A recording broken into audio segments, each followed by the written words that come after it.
It's going. That's a true story, man. It's absolutely true. All right, here we go. What's up, everybody, and welcome to Bump and Run. I'm Pete Colasano, joined, as always, by the man who has all the info, Mr. Scott Bracey. How you doing today, dude? What's up, buddy? And I want to congratulate you on another school year in the books. 18 at this school, 22, Wow. 23 overall. Pretty unbelievable. Good. And As you can see, the beard keeps getting whiter and whiter. In retirement, I will be Santa Claus. So but that's only part-time. Bad Santa coming to a theater near you. Yeah, exactly. Speaking of which, let me take a quick sip. Thirsty already. Yeah, it's always nice when the school year comes to an end because you're like, you got obviously a lot of time off, 2 months. I hate teachers who have no sense of like self-awareness and like how other people live their lives. Yeah. So this was one of the few years we had no snowstorms, no snow days off. I don't know if they did up by you, but down here we didn't. I don't think we so didn't have either, any. no. So the school year wasn't extended a day or two or anything like that. But in the past, this has happened so many times where, there's a few snow days and then they got to tack on those days back at the end of the year. It's state law, 180 days of school. And you get these teachers that will publicly, it's one thing to talk about this between each other in school, in the coffee room, amongst other teachers, but in public talking about, oh, this is bullshit. I made plans for vacation. And it's like, dude, you got off for like 2.5 months. Have a little self-awareness that people get like 2.5 weeks for the whole year. Right. And just shut the fuck up. Yeah, and like I learn to schedule better. Yeah. Learn to schedule I mean, your why would you do that better. anyway? You're an idiot. Yeah, you deserve to lose all your money on that deal. So yeah, just shut up and just be grateful and walk away. Don't complain about that to someone who's grinding it out, at a job that doesn't have that kind of benefit, on top of a week and change off for Christmas, on top of a week, winter break, spring break. It's just shut up. Just shut up. Yeah, Talk about that with your colleagues. Yeah, go That's it. Yeah. That's it. Go get a summer job, fuckface. Yeah, I mean, just stop it. So we had a lot going on the last couple of weeks. I have to give you an update on my son and I's baseball season has come to a close. Please do. We have a U.S. Open that was a lot of fun to watch. Interesting course, different than what we're used to seeing with the U.S. Open. I want to get your opinion on a couple things about that. Mm-hmm. Two big names that are still available in NFL free agency. We'll get to NBA trades and NBA draft are all kind of happening at the same time. Just before we came on, a trade happened. Pretty big name yesterday. So we'll get to that. We'll get your update with the Yanks. And of course, our favorite segment of the day. I want to speed through the whole thing in 5 minutes so that we can get to Scotty Trivia. It's the most fun I had the whole show. So we always look forward to that. But yeah, let me give you a quick update. So we finished the regular season 4-3-1. We were a little short because of the rain and then the smoke and all kinds of stuff. We weren't able to get the last 2 games in. But it was good enough for second place. Out of 5 teams, we were second place. And the first place team, we had tied them the first game of the season. And then one time they beat us pretty handily, 9-3, 10-3, 11-3, whatever the hell it was pretty good. So we squeaked by our first playoff game, get to the championship game against that first place team. Now, this is last Saturday. So it's the day before Father's Day. That was at noon. Peter Richards' game was at noon. My daughter had a game, her soccer game, at 10. So we go to that first, right? Now they're playing a team that the last time they played them, I think they lost like 5-1, 6-1, 7-1. It was bad. It was one of those where like they score so many goals, you really don't know what the score is anymore. Yeah. Like it could have been 8. I don't know. It was it was rough. It was rough. And I'm like, oh shit. So I'm looking at who she's playing and thinking, I don't know if this is going to go real well. And thinking about who we're playing, that team that we were playing, they only lost 1 game all season. So I'm like, this is going to be a rough day. Like I'm trying to think like, how am I going to console both my kids after both potentially losing championship games? Well, Milana goes out there. They get to a 3-0 lead. She's in goal. They hold on for a 3-1 victory to win the championship. You could just see the look on her face, the whole team's face. Like they were so excited and, just stoked because I think they even had maybe their doubts a little bit about how it was going to go. So that was really nice. We take all the pictures. I was jacked because she was really excited. And, I think it took them all by surprise, so it was nice. So I'm like, all right, 1 out of 2 isn't bad. We'll see what happens, So we get to the game and, baseball, I started talking to one of my assistants because as a coach, you start thinking before games, like, what can I do? Now, you played for me with football. I've coached basketball also. And as a football or basketball coach, you have a lot of, input and say as to how a game can go. Like you can affect the game as a coach in football and basketball. In football, for me, it was like, play caller. And basketball, you're making in-game adjustments and all kinds of stuff. You know how that goes. And I look, so one of my assistants, his name is Mike. I go, Mike, I gotta chill. He goes, what's the matter? I go, I'm racking my brain like how I can help these kids to like pull off this victory. Maybe you got a trick play or a screen pass in football, or you got a quick pick play that set up a late basket in basketball or something like that. I go, the problem is, man, in baseball, all the work is done in practice. And when you get to game day, it's like, especially go out and play, guys. Yeah, that's it.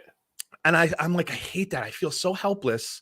I want these guys to win so bad, but there's really not much I can do. And we were missing not one of our best players, but a pretty important player. He's a leadoff batter, got on base a lot, really fast kid, pretty good fielder, nice kid too. And I wish he could have been there, but he was at a track meet.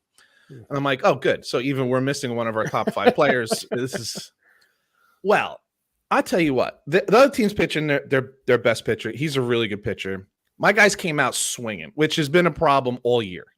Now, we didn't score for the first 2 innings, bunch of strikeouts, but we had a lot of foul tips and they weren't swinging late. You know what I mean? Like you can tell, like, they're on it. They're on time. Yeah.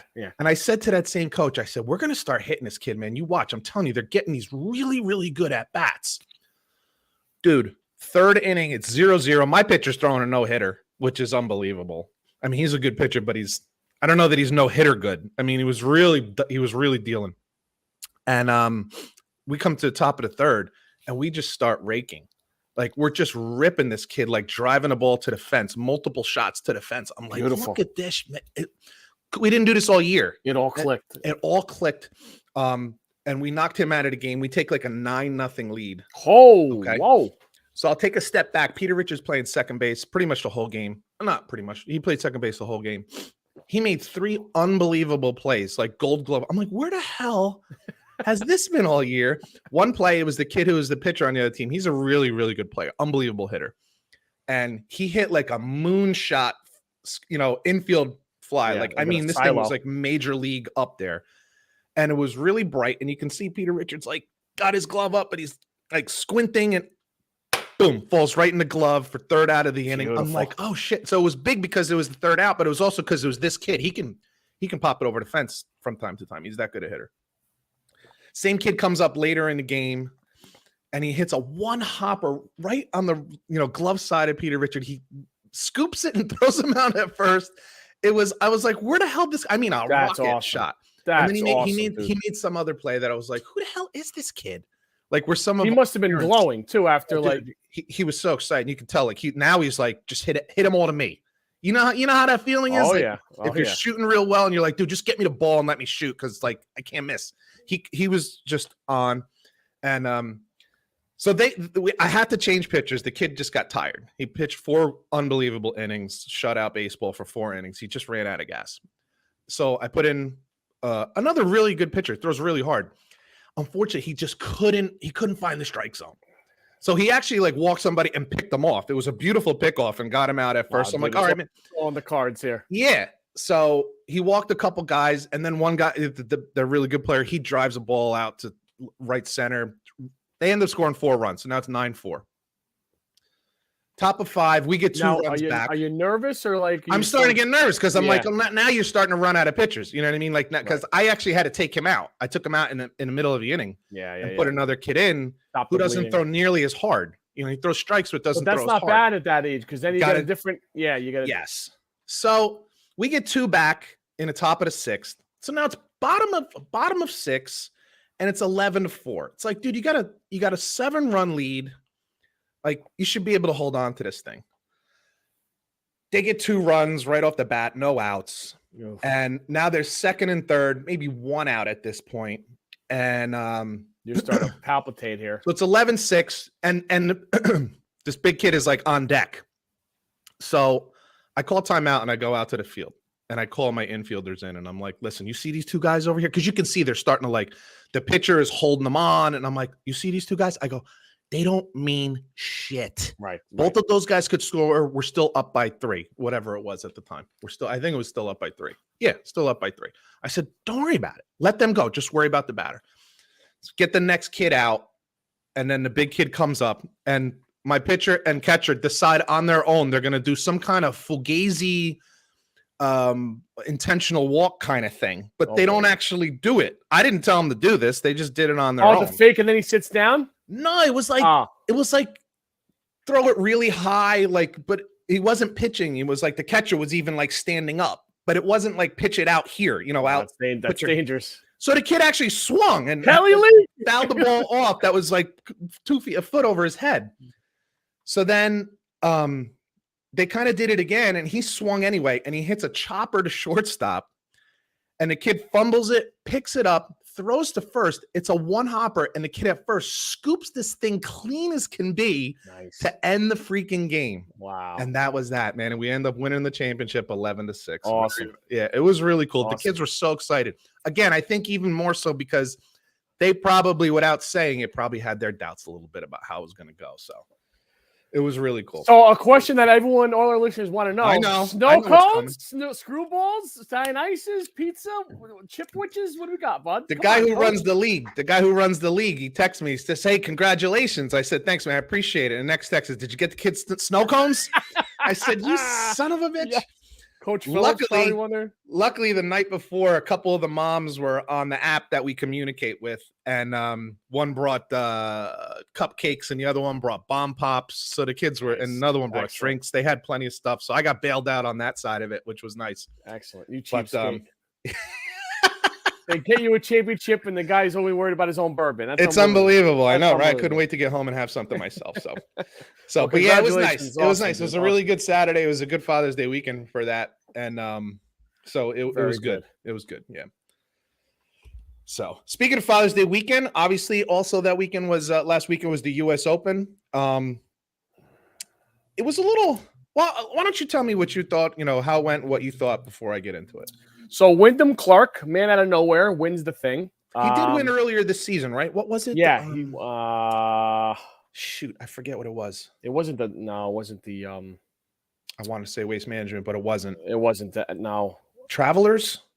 No, that's this weekend, isn't it? Oh, that's this week. I don't remember which one it was, but he did win earlier in the year. Yeah, the money too. For his first tour win. Yeah. Rory McIlroy so close again. Ricky Fowler showed really good signs of life for 3 days. I knew he wasn't going to show up Sunday. I just had the feeling. But I hope I'm glad for him. I hope it doesn't that disappointment doesn't kill his whole build up for the year. I hope he keeps going. He's been having a pretty darn good year. A bunch of top 5 finishes. Scotty Scheffler always hanging around. This guy is unbelievable. He's such a good player. He's too good because he wasn't putting worth a shit, and yet he was still. I know. In range to make a move. John Rahm lost his temper. I hate to see that because that's where he's got to keep it under control. I have 2 questions for you. One, what happened to Justin Thomas? Disappeared, right? He didn't even make the cut, he finished second to last, dude. Yeah. And sometimes you just don't have it. How do I phrase this? What to you? Did it feel like there was no buzz? I was how the course is laid out or something. I don't know if it was the course because you still had. All right, so let's talk about the course real quick. The unusual thing about this course, as it was explained on the broadcast, as compared to most U.S. Opens, is that the fairways were very wide.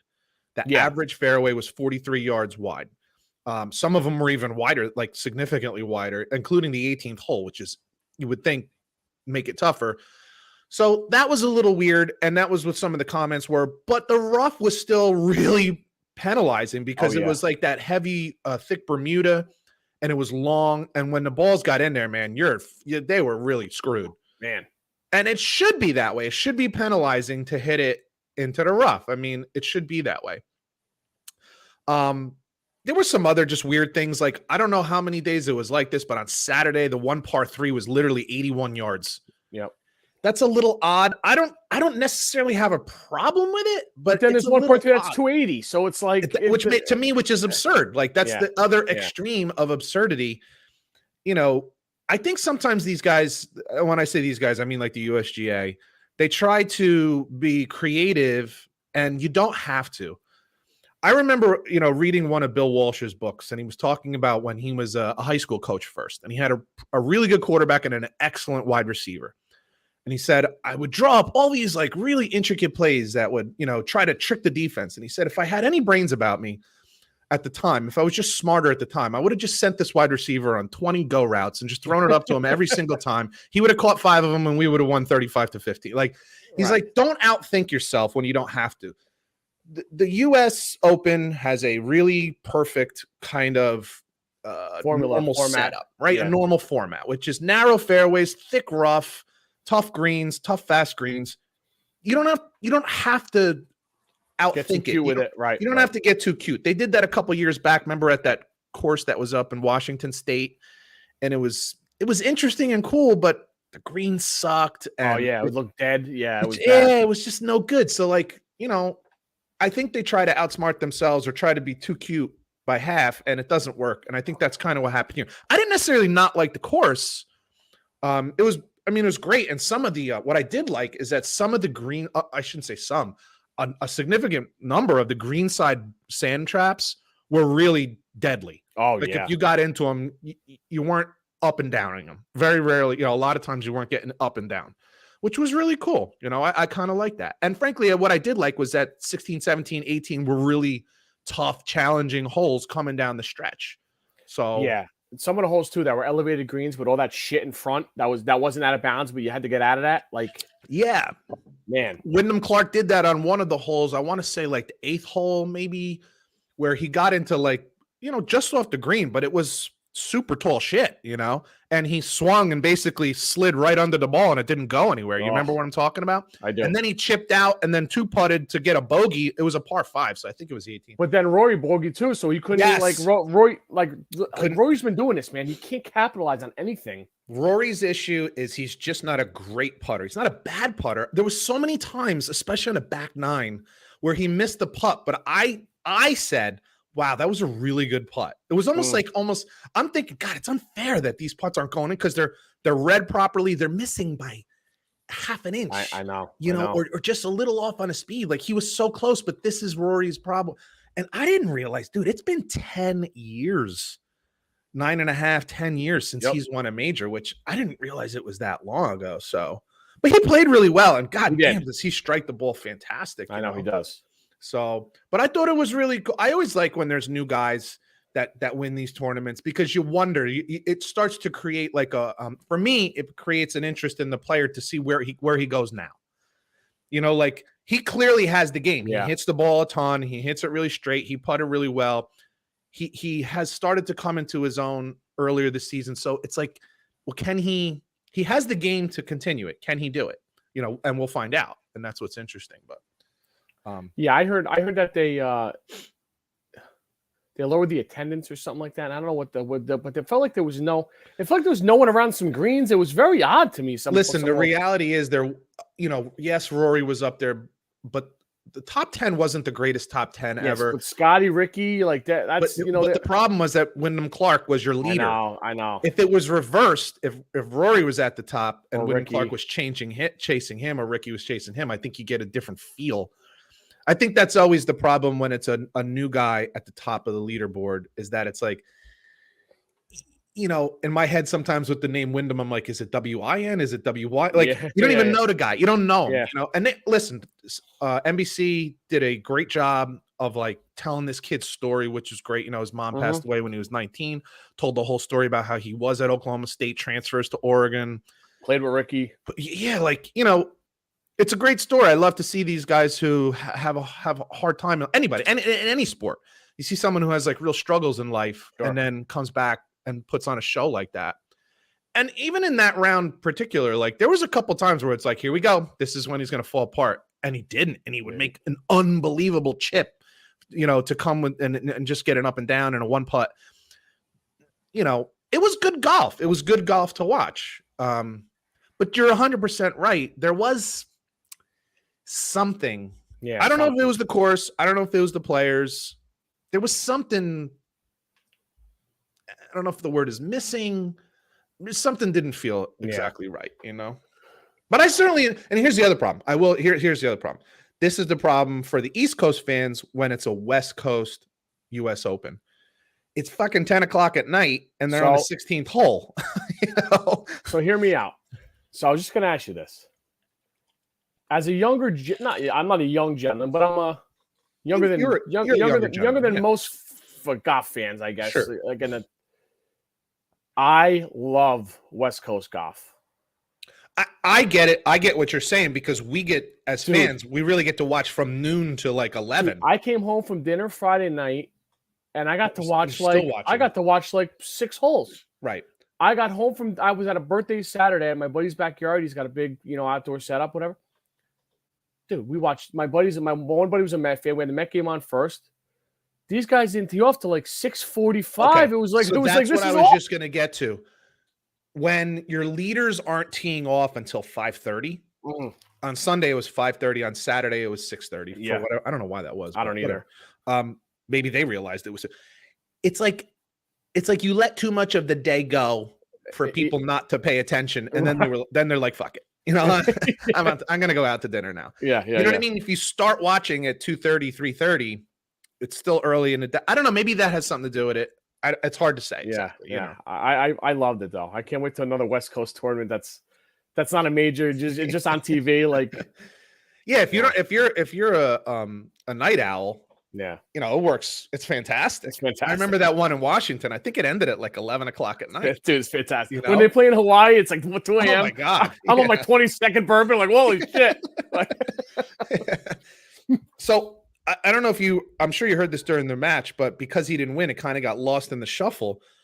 Ricky mentioned and how well he played. He set a record for birdies in a U.S. Open, dude.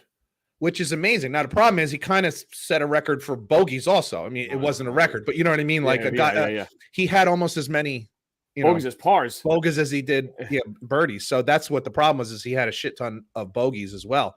But he set a record, I think it was 20-something. Was it 20-something? Yeah. He had 15. He had 15 the first 2 days. Yeah, it was crazy. So, that was kind of cool. And that's saying something about how he's playing. So, obviously, like what we're talking about, stars, you want that star power.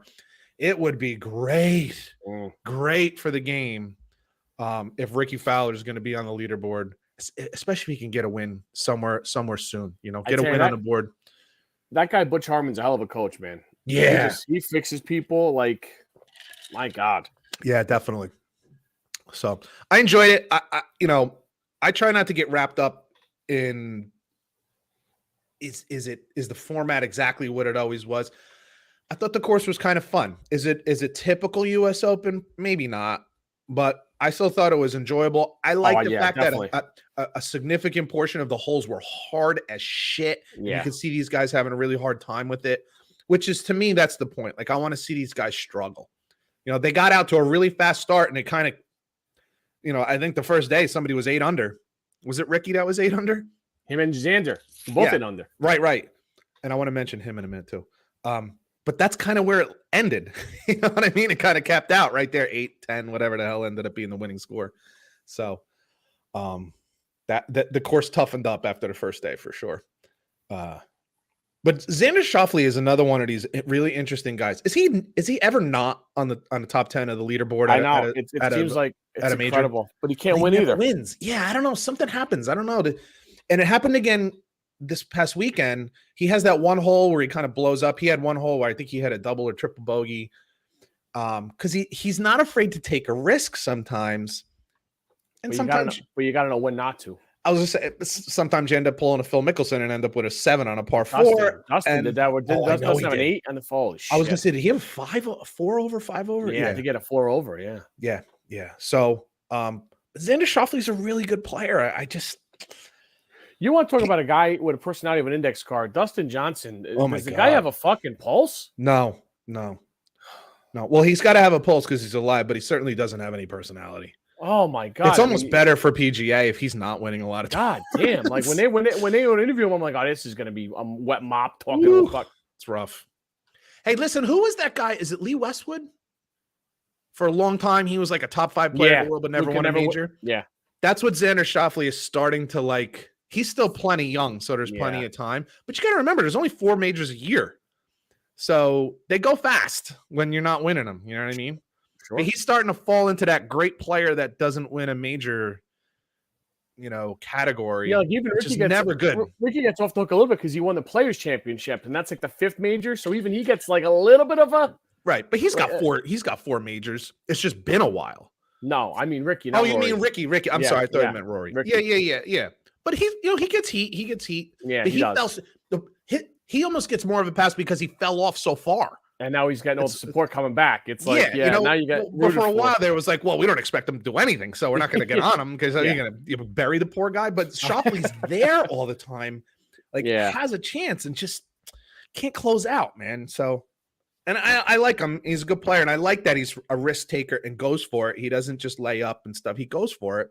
So you want to see that get rewarded at some point. So that's my U.S. Open talk there. You said Travelers is this weekend? Yeah, in Connecticut. It's always a fun one. Yeah. High scores. Put up some big numbers on that. Yeah.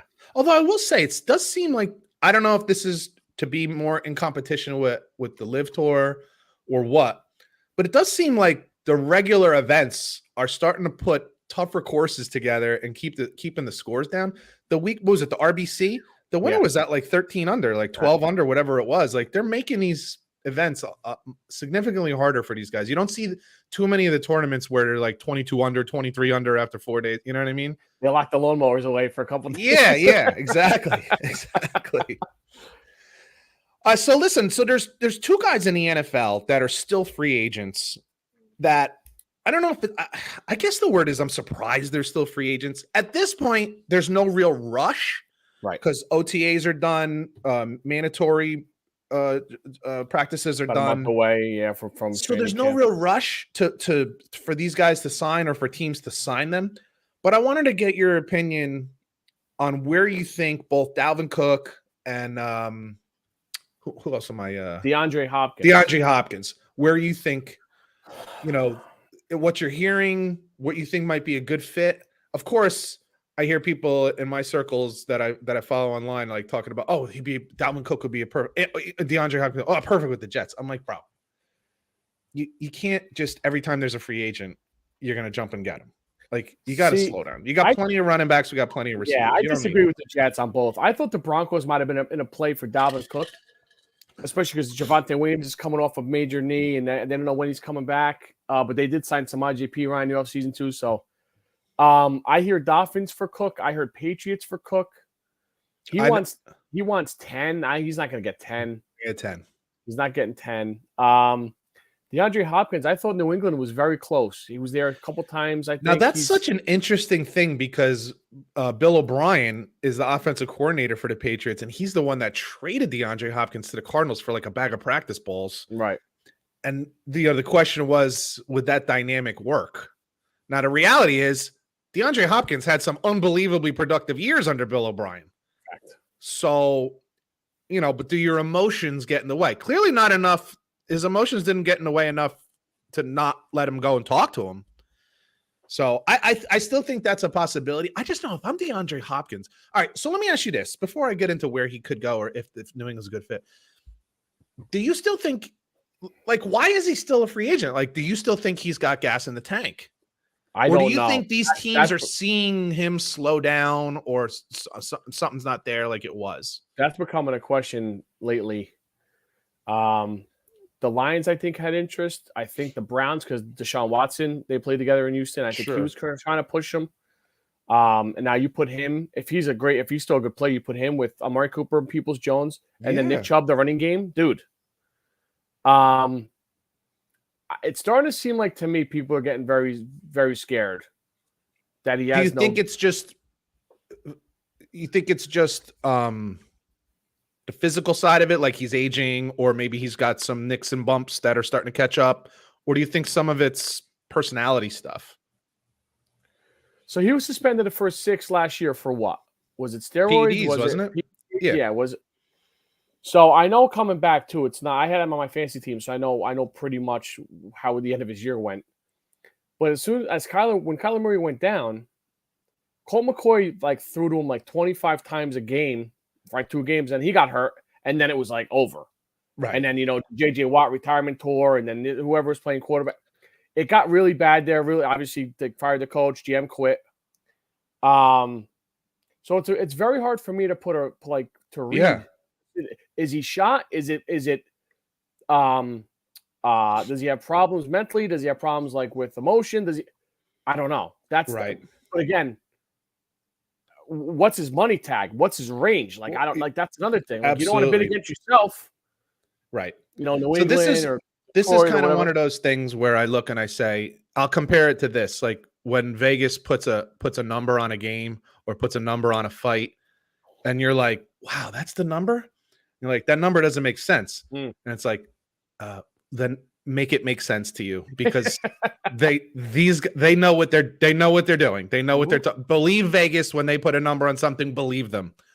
And this is I'm comparing it to this, like there's 32 teams in the league, and you're telling me this guy's an all-pro wide receiver and nobody wants him? Like nobody rushed out to sign him? There's something there. Now, maybe he's asking for too much money. Maybe he's got some nicks and bumps that people are starting to see. Maybe maybe it's all of those things. Yeah. But when 30 teams are passing on what you think is a great wide receiver, I would believe them. Like there's something there. Does that mean he won't have a good season or can't have a good season? I think he definitely could. Hell, I think Buffalo might even be a better option for him than, say, New England. And because that was my point. Like, do you want to go play with Mac Jones? No, I do not. But see, now take a little less money, go play for Buffalo, and now you line up opposite Stephon Diggs, that who's holding out, right? Not holding out, but he's a little pissed off himself. That's another story. But that's an interesting situation there. You put him there. So I don't know. We talked about this 2 weeks ago. Pressure's starting to get a little high on Josh Allen. Oh, hell yeah. So this is, there's always these lists that come out online, whether it's Yahoo Sports or Bleacher Report or whatever, and it's like ranking the teams in their own division. You're going to tell me after what you saw last year, there's not an argument to be made that Buffalo could end up, I'm not saying they should or will. I'm saying they could end up third best team in their division. After what you saw last year, they absolutely could, especially with the upgrades that both Miami and the Jets have made. Right. They absolutely could. So that's why I'm saying, like, hey, you can't just, if you're Buffalo, you can't just be status quo. Again, I don't know what's going on. We can't know. We're just two guys that talk about sports. But on the surface, it would look like, man, even if it's just like a decoy situation, like, hey, you can't ignore DeAndre Hopkins. So if that takes any pressure off Stephon Diggs, it's a good thing. So to me, that's where I don't want him to go there. Obviously, as a Jets fan, I certainly don't want that to happen. But I think that might be a good fit. Like that's where you need to look and say, what team has a pretty darn good or a great number one, but they're kind of stumbling a little at their number two. Well, how about maybe like the Cowboys or something like that even. How about this one? If you're the Bills, what position have they lacked in the last 4 years? Running back. Dalvin Cook. That's what I was thinking even before we started talking about this, right? His brother's there already too. Like, isn't it interesting that I didn't have any intention of this, but that's how it ends up, that like both of these guys end up being a pretty goddamn good fit for Buffalo. Even though that's not where the chatter is at all. That's not where you're not hearing any rumors about that, which means we're probably going to be right about this. So what's interesting, I want to read this headline. This is from Yahoo Sports, and the headline is Dalvin Cook says it would be epic to end up on the same team as DeAndre Hopkins.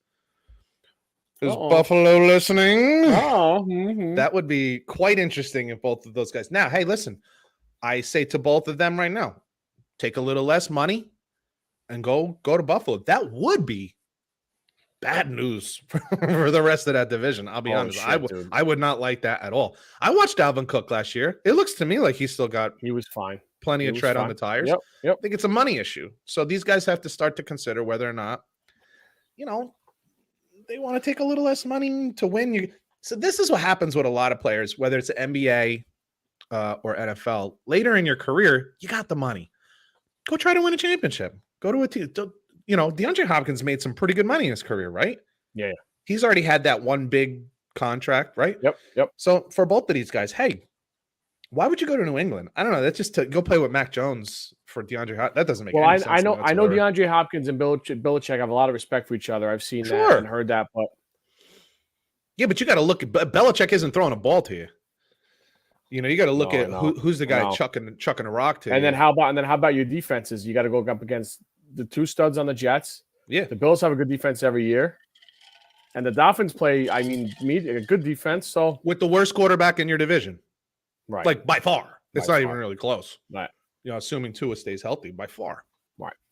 So, yeah, that was just interesting to me. I'm, it's always when we get these guys in free agency that have the name, and when they're free for a long time, you start to like, what's going on there, man? So that's why I looked at those two and I'm like, where might be a good fit? I could see Dalvin Cook ended up with Kansas City too. By the way, they have a knack for picking that guy up. That's got a year or two left, and you squeeze that last bit of juice out of him and go win another goddamn Super Bowl or something like that. I hope not. Watch your mouth. Andy Reid's like great like that kind of shit. So, what were you gonna say? Would you be shocked if they both went in the camp without a team? Like if they're waiting for a major injury, like you said, like Pacheco goes down, Chiefs come calling. I think I'd be a little more surprised if Dalvin Cook didn't get picked up. I'm just starting to think that DeAndre Hopkins is damaged goods. I don't know what the damage is. I have nothing there. You know what it is? Yeah, I think I'd be a little. Yeah, I think I'd be a little more surprised. I think I'd be a little more surprised if Dalvin Cook isn't picked up. So, but I am just surprised at both. I really am. I know. How old is DeAndre Hopkins? Like Minnesota knows something too. Like it's like. Absolutely. Yeah. Well, let's not forget he had a pretty serious knee injury 3 years ago. Yeah, I think so. 3 or 4 years ago. So maybe you're just looking at the clock and saying this thing can't go on forever. I don't know. Yeah, I don't know. It is odd. It's just odd. Great players get released from time to time. It's usually a money issue, but when they don't get picked up, that's when you're like, if Aaron Donald would have been cut whenever they did cuts back in January or February, whatever the hell that was. He would have had a choice of 10 teams, 20 teams instantly. You know what I mean? Like he wouldn't have lasted. Aaron Donald. Oh God. Yeah. You know what I'm saying? So, or let's try to keep it more like equal. Well, let's just say if Stephon Diggs had got cut, he wouldn't have lasted a week. He would have had a team lined up, multiple teams lined up within a week. Yeah. So that's why it just makes me go like, what's I want more info. I want to know what's going on there, man. Like, why'd you release him? Why isn't nobody picking him up? Like, what's going on there? When DeAndre Hopkins went to New England, did they do a physical? I don't know. You don't know? I don't know. I didn't hear anything about that. Yeah, me neither. I don't know. Anyway, it's interesting to me, and that's why I just wanted to pick your brain on that and see where that was going. NBA draft is tonight, Thursday, I believe, right? What is today? You are correct, sir. 22nd, yeah. And I don't get too crazy wrapped up because you never know. The best player in the league right now, theoretically, is Jokic, and he was a second-round draft pick. So who the hell knows? But every once in a while, a guy comes along that you're like, it's a generational prospect. LeBron James was really kind of the last one. And this kid, what the hell's his first name? No idea. I know his last name is Wembanyama or whatever. Name, yeah. What is Ken Wembanyama? I don't know. I don't know. How tall is he? Is he 7'4"? 7'3", I think I read. 7'3", kind of like shoots threes. Everybody's like, this is a combination of Ralph Sampson meets Victor Wembanyama. Yeah, Wembanyama. Ralph Sampson meets Kevin Durant meets Dirk Nowitzki. I saw the kid play. Dude, he's rail thin. I mean, he is an unfolded paperclip. It's unbelievable. And when I see that, I like that. When I see that and I look at the guys and the way they're built in the NBA now, I just say, I get it. Super talented. I don't know how quick he is, to be honest with you. What I saw, he's not for 7'3", he's kind of quick, but I worry about the athleticism. Maybe that's the word I'm looking He's for. gonna alter. He's gonna alter a ton of shots, obviously, just because he's friggin' Absolutely. enormous. He's got an 8 foot, basically His an 8 foot fingers- wingspan. Did you see him hold a baseball the other day at the Yankee game? No. Oh, Like dude, wrap you all the gotta way around. do it like a golf ball. Yeah. That's crazy. Bananas. Man. It was bananas. Literally bananas holding. Yeah, the it looked crazy, right? Yeah. So, I agree with you. He's got to bulk up. It's exciting. The How kid's a old great is he kid. right now? Is he 18, 19? 19. 19. He interviewed with some people with the Yankees and stuff. He's been doing the whole car wash around. He's been a really nice kid, really polite, learned English. I'm excited, man. He's going to one of the best coaches who ever lived. So we'll see. I don't know how much pop is left in the tank either. This probably will get him at least a little shot of youth. I would say this in will him a probably be little his run. Like he'll take a run with this kid, and then that'll be it. Yeah, and I don't know what they have around them. I know the Spurs have been pretty bad the last couple of years, but yeah, it's a cool story. You know, just for the prospect of it coming overseas, and I got to tell you, the rest of the draft is kind of like a dud to me. I don't know a lot of these guys. There's a handful of really great players, but it's just when you're the whole draft now is just one and doneers. It's mainly one and doneers, and that's basically like kids out of high school. Like it's a real crapshoot. You don't know what you're gonna get. Well, now too with the NIL, people going back to school, like then it's and I love that. Like, you know what? If I'm not going to be guaranteed, like Zach Edey from Purdue and player of the year in the Big Ten, he went back. Like absolutely, I don't know that is an argument for the NIL. Yeah, money, absolutely. Right? Like it's a good side of it. Like maybe it keeps kids who want to stay in college, you can stay in longer. Because me and my buddies have had so many arguments over the years with the NBA and how bad it is. Because these guys are coming in at 20 or 19, 20. They stink for 3-4 years, their first contract, and then they go somewhere else. They develop mentally and physically, and then their second team, they're good. Hey, who's the kid? Brandon Ingram is a perfect example, right? He really struggled with the Lakers, and now he's, a machine. He's fantastic with Julius Randle with New Orleans. Julius Randle, it's a good example too. Yeah. I mean, a lot of these guys do. Like we said, the one example I had for so many years was Tayshaun Prince. Yeah. 4-year player, Kentucky, came into the perfect situation, granted, with the Pistons, was just be athletic, be you, play, be athletic, be a wingman, shoot. Right. Smart, was, physically, financially, like, dude, you stay for 3-4 years in college, you just learn a whole bunch of shit, man. It's like with life, with like, it's an on advantage. The court, off the court, it's an advantage. So you see it all the time. Chris Paul stayed at least 3. Yeah. I'm trying to think of who was the forward. I'm drawing a total blank. San Antonio Spurs. Tim Duncan, 4-year starter at Wake Forest. Very rarely do you see a top, I'll even say 15 pick, who was a 3 or 4 year starter in college, come in and fail, because they've also been tested. Like this is the problem with like a Zion Williamson, who I'm going to get to in a minute here. You went to Duke, you were the best player there, you never really got tested, and then you come in the league and there's all these injuries. Like most of those guys who are one and doneers, they've never really faced adversity. They've never made like strong commitments. Like to stay at a school for 3 or 4 years when you're hearing all kinds of people say, just go pro, the money's there, just go pro. That's a commitment. Well, that's a lesson. That's a habit that gets learned, like how to stick to things. And you don't get that with the one and done kids. And so they came out of high school. They went to, what's the G League? G League? No. Oh my God. What do kids play in when they're in high school? Not just high school, but they play AAU. Yeah, they can play in AAU, and it's this, and you're moving. You're playing on this team. You're playing on some summer ball team to get exposure. Then you go 1 year of college, and you're moving. And now suddenly you go to an NBA team, and you're there for 5 years, and you don't know how to deal with that. Right. You know what I mean? Whereas those kids who are there for 3 and 4 years, they all, to your point, they're all so well adjusted. Mm-hmm. Like they know how to settle and just go about your business. On the other side of that, dude, like it bothers me. If you stay 3-4 years in college now, it's a turnoff. Right. You're right. For NBA scouts. It's like, how come he didn't come out? Yeah. What was wrong with him? What's wrong? Dude. Dwayne Wade's another one. Dwayne Wade stayed 3 or 4 years and he came out, was a freaking stud. Lillard? Absolutely. Yeah, it's a mistake because what you're drafting potential. Mm-hmm. You're not drafting who the guy is, you're drafting potential. And when they see a guy who's been there for 3 or 4 years, they kind of thinking, well, this is as good as he's going to get. There's a reason he stayed 3 or 4 years, because he couldn't leave. it's just not how it works, man. I No. mean, have you not learned from Tom Brady?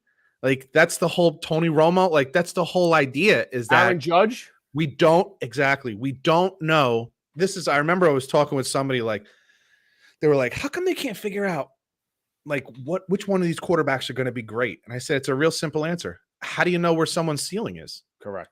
You don't know what someone's capable of becoming. Like, some people come out of college and what you've got is the best they're ever going to be. And then some people come out of college and they have so much room to grow. You just don't know, like it's impossible to know, really, to truly know. So it's just hard. And so when you're saying, like, it's scouts look at it as like a bad thing that you went to school for 3 or 4 years. All evidence to the contrary. These guys, even if they're not superstars, they're always competent.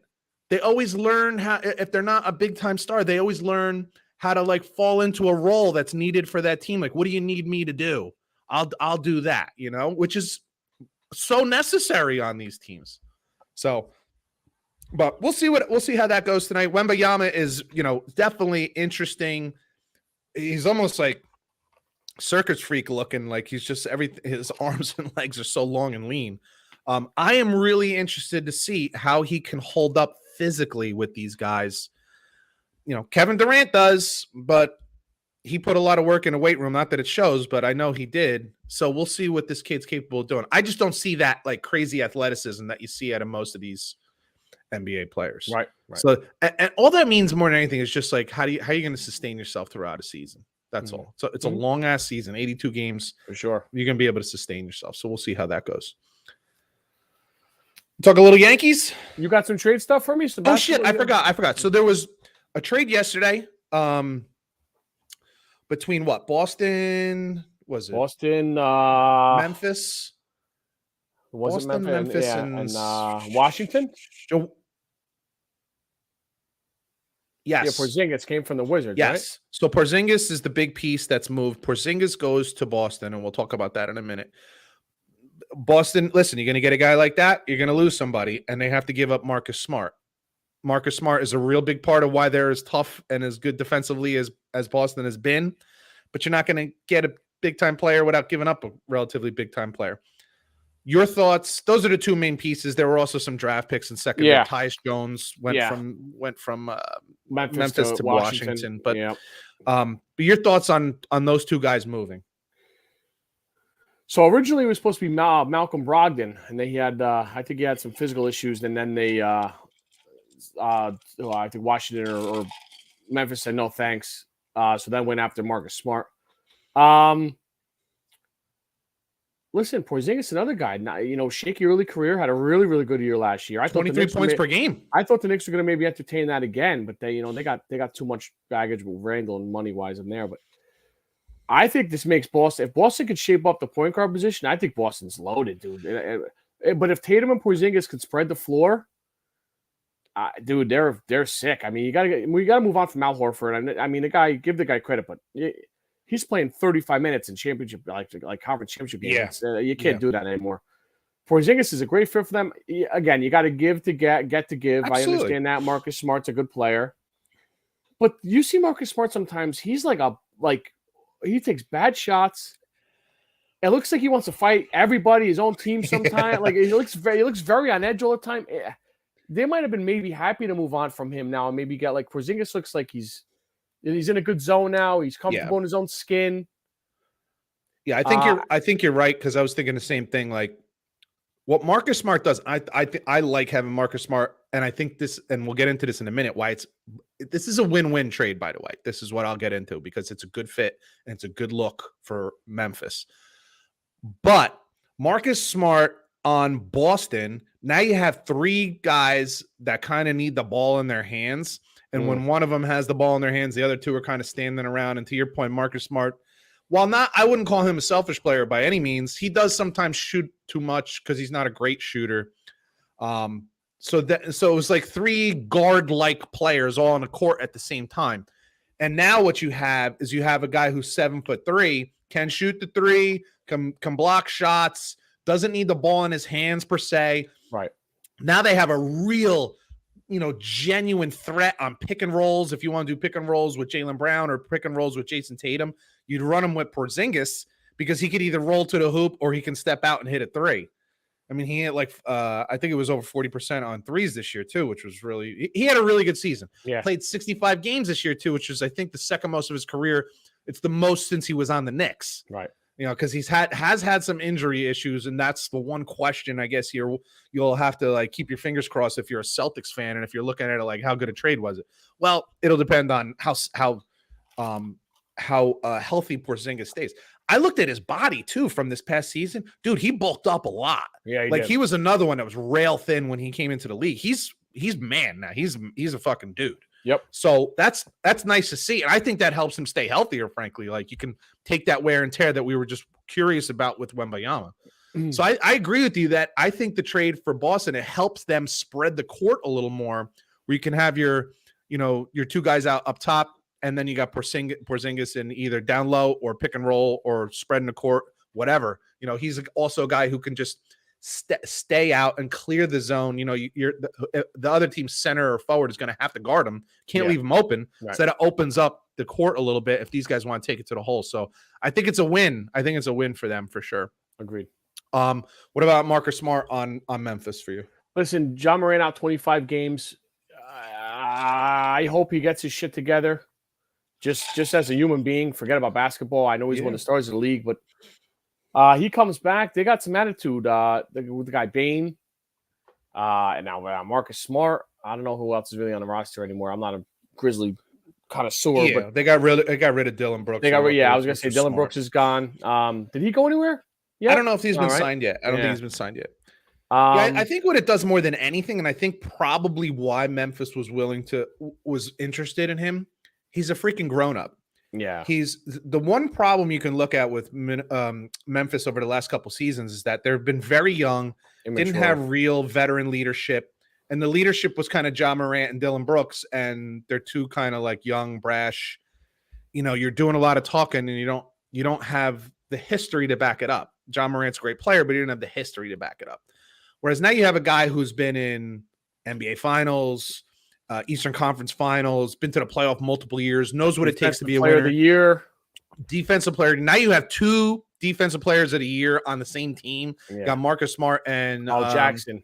Jaren Jackson. That's the other guy I was missing. I couldn't think of his name. Yeah, I mean, they just became a really probably very good defensive team because of that. But you have that veteran leadership, knows how to be a professional, shows up to work every day, could really help. I mean, I'm sure this is at least what they're hoping. Help Ja Morant kind of grow as a man and as a professional athlete, how to carry yourself and stuff like that. I know that they're hoping they're getting some of that out of Marcus Smart as well. And I think they will. I think he will because like you said, he's always looking to mix it up. Yeah. He's not afraid to chat it up. So he'll do that with his own teammates and be like, dude, this is not how you carry yourself. You're supposed to be, you're a franchise guy. Cut that shit.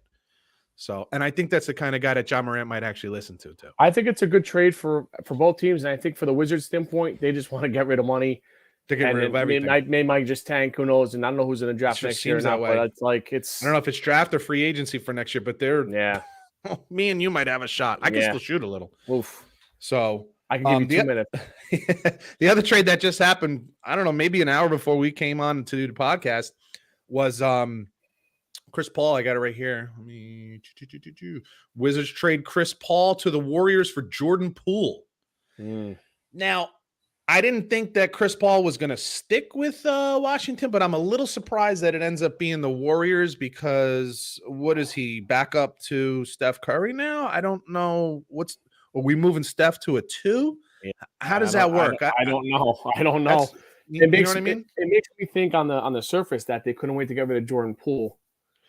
They gave him big money last year. Isn't that funny? He's the one that got punched in the face. Yeah, he gets punched. Draymond's a jerk, and he gets moved. I think Draymond. I would have moved on from Draymond at this point too. I don't know how much he brings. I know he had a pretty good end of the year, but I don't know. Maybe there's more in there that Jordan Poole is more of a pain in the ass than we think. But I don't know. Well, he was very flaky this year. He was very high and low. Had some really great games and other games where he was just a ghost. He just totally disappeared. So. I don't know. But to your point, though, with Paul, so where do you go? Paul, Curry, Thompson, Green. I don't know. I and, mean, he's 38 years old. Maybe they're just thinking Wiggins. he's Still Wiggins. I don't know. maybe he's just a bench player. Maybe he comes off the bench for a spark and he plays 20, 25 minutes a game. And then you're hoping he's healthy for the playoffs or something. I don't know. I don't see the fit. Maybe. I don't the either. fit I real don't well. either. You know, you're a championship team, so you're not looking for that veteran leadership. That's not, it's not that Marcus Smart going to Memphis kind of situation. Right. So I'm not sure. I actually thought Chris Paul, if he were to end up with Boston or something like that, I thought that was a better fit. You know what I mean? To take a little pressure. It feels rushed to me. Like, why? Yeah. Like, I know a trade's a trade. You don't much saying it, but I'm sure Washington doesn't give a shit. They're glad to move on. No, I agree, but I just feel like if you're Chris Paul, like might have had other options. Like, well, I don't. If you're getting traded, you don't have. No, that's what I'm saying. No, that's what I'm saying. Yeah. I know you don't, but it feels like maybe he asked for a release from there. I don't know, but like again, you're in a good situation. Yeah, maybe they'll buy him out. You don't have to be the guy anymore. Like you're 38, 39 years old. I don't like. Yeah, it just seems like an odd fit for me. I could have thought I could think of a bunch of other times. Frankly, I could even think of like Memphis. Like I could think, there's how a bunch the Knicks of teams backing up Brunson or absolutely. something. Like I could find what about the fucking Lakers? Like I could think of a bunch of teams. Well, that was the one they all thought, but yeah, like I could think of a bunch of places that he would be a better fit than, not for than nothing. with the Warriors. It makes the Warriors really old. Absolutely. So that's what I'm saying. Maybe they're going to buy him out. Yeah. To buy out the contract or something like that. We'll see. We'll see what happens with that one. But that one was a big surprise. That's the second time in a week that and hold the phone. There might be something tonight too. There might be. Yeah, absolutely. There usually is on the NBA draft. There's often a significant amount of trades compared to like the NFL. Yeah. The NFL trades are like draft trades, like they're trading picks. Whereas in the NBA, when they make trades, it's a combination of picks and players, and there's usually all rookies or not, like guys that like they haven't even played yet. Yeah, there's a bunch of them. There's a lot of movement, man. So I could have something to say about that in a little while.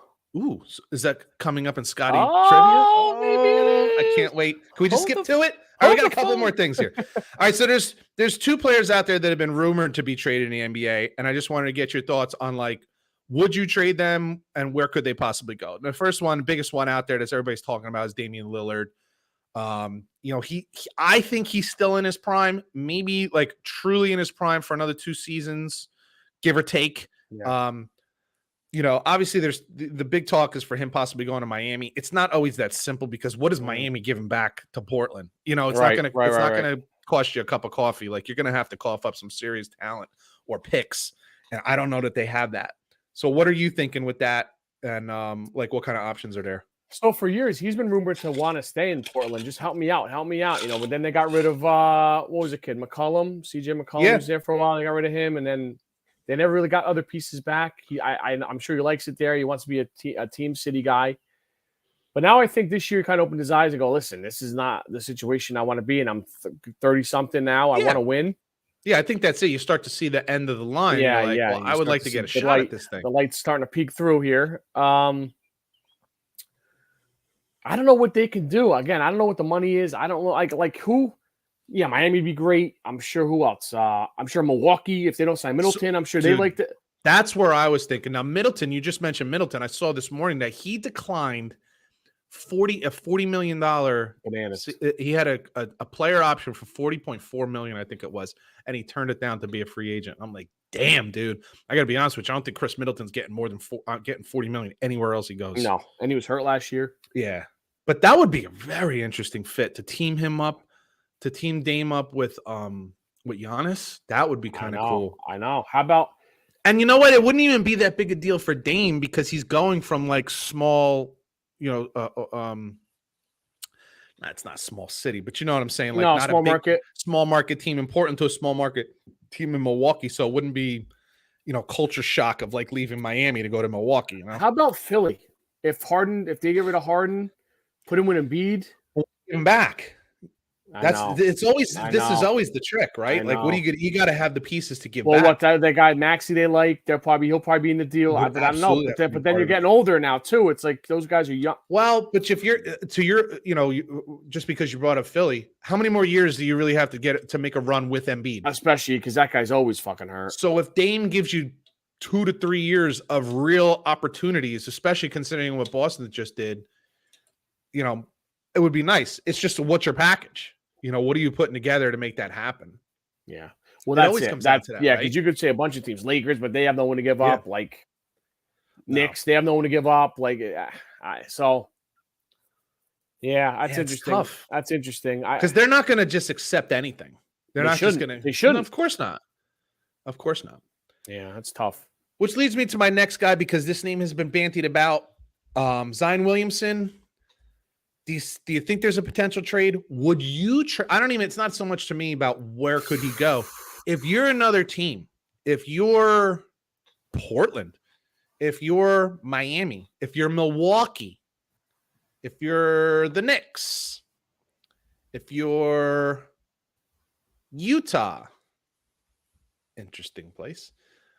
Would you make a move for Zion? Guy's played a third of the games in his first, whatever it is, 3 or 4 seasons. A third. Gun to my head, no. Right? You got to No, I be a do little not. nervous about I it. do not, because you know what? He's had body issues his whole life. Now he's got knee issues and back issues on top of that. He doesn't seem like And his game is all explosiveness. correct. He doesn't seem like the guy that's going to be the first one and the last one out of the gym. No, I'd be careful giving up half my franchise to get a guy like that. That's just it has like how much it has you'd like an have to Eddie give Curry up. feel to it to me. Yeah. Yeah. Because you got to pay him, you got to trade for him and then pay him. Probably. It's I not going to think- be I think- cheap, I but I think don't think it's going to pass, be dude. Dame I costs. think that's a pass for me. And listen, I hope you get to do that Duke that year. He was must see TV. It was Oh, that for was sure. unbelievable. Well, see, But, dude, that's the thing. that was a If while ago now. if you're Utah, if you're Portland, Milwaukee, I'm trying to think of like other, I don't want to call them small market, but you know what I'm saying? Like those Indiana, do you say, hey, let's fucking take a shot at this one? We'll generate a shitload of excitement.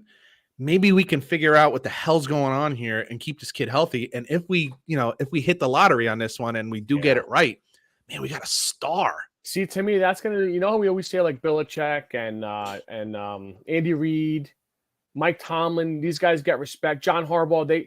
You have to have a resume to give a shot, like to give a guy like that Yeah. a shot. It's got to be like a Popovich. I was just going to say, Like, but what like- about San Antonio? Yeah, I know, man. You bring in, you're drafting Wembayama, yeah. and then maybe you can put a package together to get Zion They Williamson. got and you Duncan have these Robinson two, for the next 10 years. That's what I'm Jesus saying. Christ. you know? I know. That's why I'm like, your initial thinking is no, the guy gets hurt every year, but no, if you're the Knicks, no, if you're Miami, no, if you're Boston, Philly, Yeah, Lakers, Denver's not doing it. Like, you can't yeah, do it. But if you're Indiana, that's a great, Milwaukee, Utah, like Oklahoma San Antonio, Oklahoma City. Like, Yeah. dude, Oklahoma City hasn't even, most people don't even know that they have a pro team anymore since Kevin Durant and what's his face aren't there, and Westbrook aren't there anymore. They were the talk of the town at the time, and now they're basically a G League team. They have been since. I know. And you bring in Zion Williamson, and who I think they got the third pick in the draft, top 5. They got that kid Gildas Alexander, whatever's in Gildas. The guy's awesome too. Like, So like now you're creating like real buzz. That's what I'm saying. Like, depends on where you are. It depends on where you are. Denver's not making that move. Lakers aren't making that move. No. But maybe Oklahoma City does. Maybe San Antonio figures out a way to pair these two young guys up. I know. So Yeah. anyway, so I just wanted to get your Yeah. feeling on those two guys. One of them is definitely a guy that's going to like make you a playoff contender, a championship contender, and then the other guy is can you generate some buzz?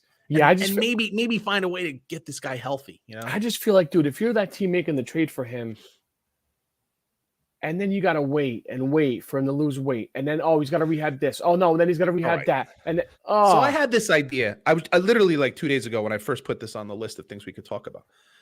Do you ever start to think like maybe these teams again are outthinking themselves? What? Let the guy be who he is. If he's a little thicker, he's a little thicker. Fuck it. Just let him go be who he is. Sometimes we try to change bodies so drastically, and your body isn't meant to be like that. Well, dude, I think he got really plump at some point. Sure. Now he wasn't like that at Duke. Yeah, but dude, again, that's a long time ago now. But I'm Now just the, saying, like, now the guy's got a McDonald's. he in his wasn't like fucking that in basement. high school. Well, so there's all right. So I'm not saying what was that dude? Oliver Miller? Is that who it was? Was it Oliver Miller? The wide receiver? No. He was like a center. I don't know. I don't know that story. He was like real thick. Brad Miller? No. He was a center, but he was an undersized center. He was like 6'9", but he was so kind of heavy. Anyway, Greg Ostertag, no. Yeah, it was just like, oh, we got to get him to lose weight. And it's like, you know what? Just let him be who he is. I'm not saying let him just eat McDonald's and fucking blow up to 400 pounds or something, like become King Kong Bundy. I just mean like maybe we're overthinking it. Like just let him, be who he is. Like just let him. He's a thicker, meatier dude. Let him be thicker and meatier. I don't hate your point, but you got to get him back down to that. That's well, maybe that's the problem. Yeah, I think if we're going that far, let's just keep going. Yeah. Oh man. Our New York Yankees, my friend. Yes. Bat struggling again. This has been a trend without Aaron Judge. Yep. It's amazing what a guy like that in the lineup. Anthony Rizzo was hitting 3-something before he went out. Now I think he's like 5 for his last 40. It's incredible, right? DJ LeMahieu should have got that foot surgery. He looks lost. He looks like he's not so uncomfortable. Stanton's a joke. He is just his swing, his stance is unbelievably bad. I feel bad for him. I do too, a little bit. I do because he's owning it. Like he's publicly owning all the injuries where he's coming out and saying, this is not okay.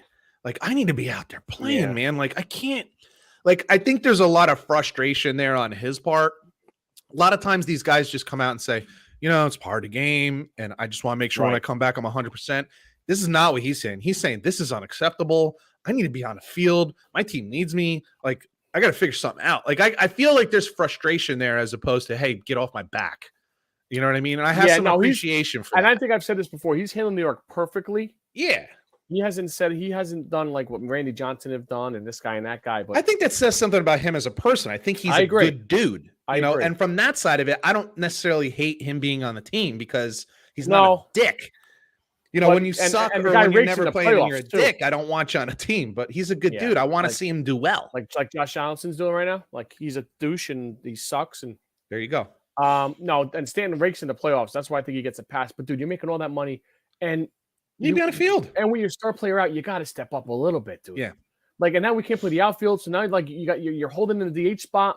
This team's older now. All of a sudden, again, too. Rizzo, LeMahieu, Donaldson. They need to blow. Just like the Zion Williamson thing, I start to wonder, and I say, is it really a good thing to just make him a DH? Because he's sitting around most of the time, and then it's like go sprint. No. Like maybe it'd be better if he's playing the field, like playing baseball. And I think we've talked. I think he's a better player when he's playing the field. Yes, most guys are. Dude, what I think I can name 3-4 guys off the top of my head in the history of baseball that were good DHs, like Ortiz, Edgar Martinez, Harold Baines. Edgar Martinez is who I was thinking of. Yeah, like they can very do few, but very few. It's hard. It's hard to do nothing and then just get up and swing and rake. No, they go for the sweep tonight against Seattle, and then tomorrow the Rangers come into town, who's a really good team this year. The Rangers are pretty good. Yes, first place. Pitching's been okay. They have the best bullpen in the league, but again, we use these guys. Wandy Peralta's I think he's pitched fucking 60 games already. It's incredible. Like they need Rodon back, another starter. Sevy's been bad. Cortez is hurt again. Germán's been okay. Our friend Michael Cullen, who does the Sports Talk Nation, we've had him on a guest here. Rodon, is that his name? Yeah, Rodon. Yeah, Rodon. He has been down where where Michael does the Somerset games. Yeah, so he's seen them down there. So that's been pretty cool. Yeah, I saw that on Facebook, and you can find him on YouTube with his podcast too. Sports Talk Nation for those of you who want to check it out. Listen, one more thing, and then we'll go to Sky Trivia. Just like the Rays are going to run away and hide. I was with some buddies last night, and like, do you think this team can make any noise? I see. You know what they're going to do? They're going to do the same thing. They're going to win 12 or 14 in a row in August.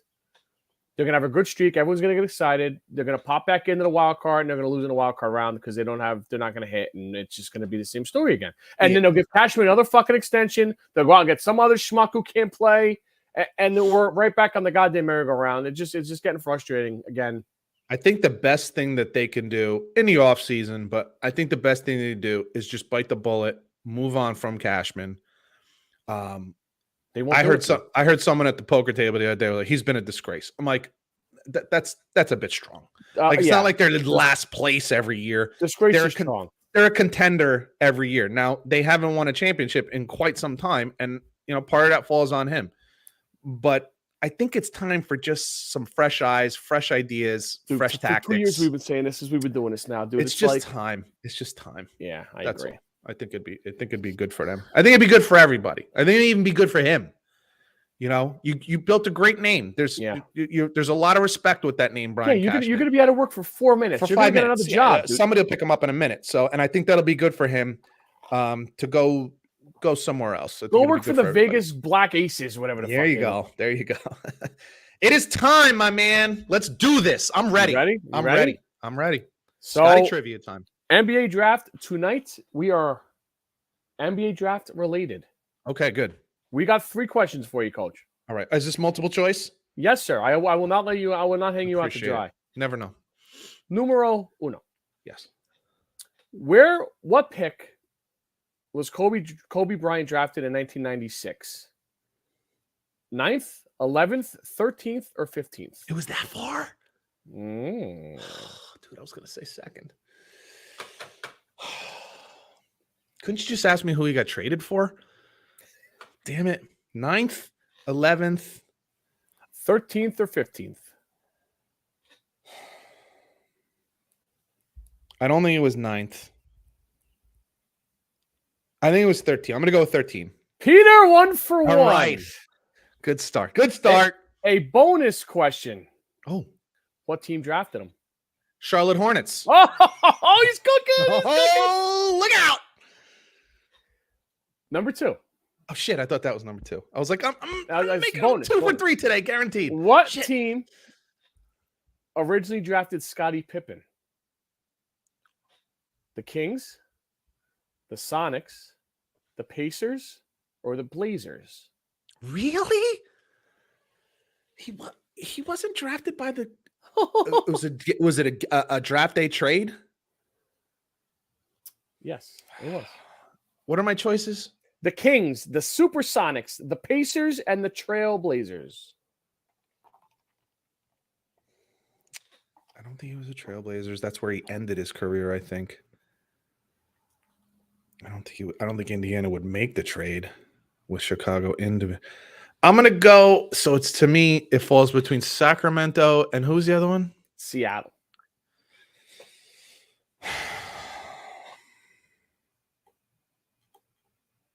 I'm gonna go with Seattle.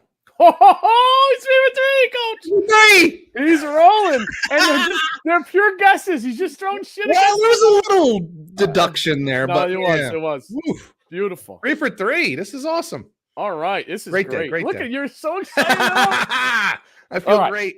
Number 3. Can I get this? Oh, this is the last one Last one for the sweep. and there's a bonus on this. Shit. All right. Well, bonus doesn't count. No, it doesn't. It doesn't. Okay, but it does. What team? Yeah, that's why I do it. What team drafted Dirk Nowitzki? Wasn't Dallas?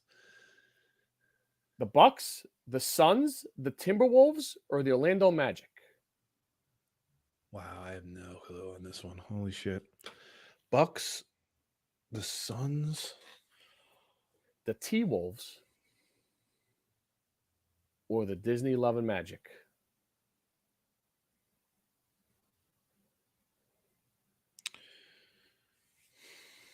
Yeah, I gotta. Why am I thinking there was some kind of trade that had to do with? No. I'm gonna say the Suns. Oh, Damn, I missed the sweep. Was it Minnesota? It was Milwaukee. Okay, all right. And bonus question. Now that let's see if your brain. My instinct was taking me to Minnesota for some reason, but Who so I'm was glad I he got it. traded for? And I'll give you a hint. Very close to my heart. That's my hint. It's very close to your heart. Or my head. Oh, Jesus. Milwaukee. Very, very good college career. Jalen Rose or something And, like that? and unfortunately, he's no longer with us. Ew. Give up. I do. Do you remember a young man called Robert Tractor Trailer? Oh, yeah. Did he pass away? Yeah, a couple years Oh, ago. that's sad. Yeah. Robert Tractor Trailer, for Yep. sure. Yeah, for For sure. Dirk Nowitzki, dude. No kidding. Crazy, right? Yes, that's good. Good job, stuff. though, dude. Good I was job. close. I was Good close. job. Still no sweep. Still no sweep. Good job. Favorite part of the show. Absolutely. Look forward to it. I got to bone up on my information here. I got to start studying Wikipedia or something. Watching like Sports Jeopardy or something. What is that? 106? 106 in the books. Great job. Yes, sir. You too, buds. And, as we always say, like from week to week, we never know, just because if there's not a lot to talk about, we're not going to force anything on you. We're not going to force a show. We'll wait to see what we got. So maybe next week, maybe a couple weeks. Who knows? But for Scott Bracey, I'm Pete Colasano. You've been listening to Bump and Run. And maybe we'll see you next week. Oh, maybe later.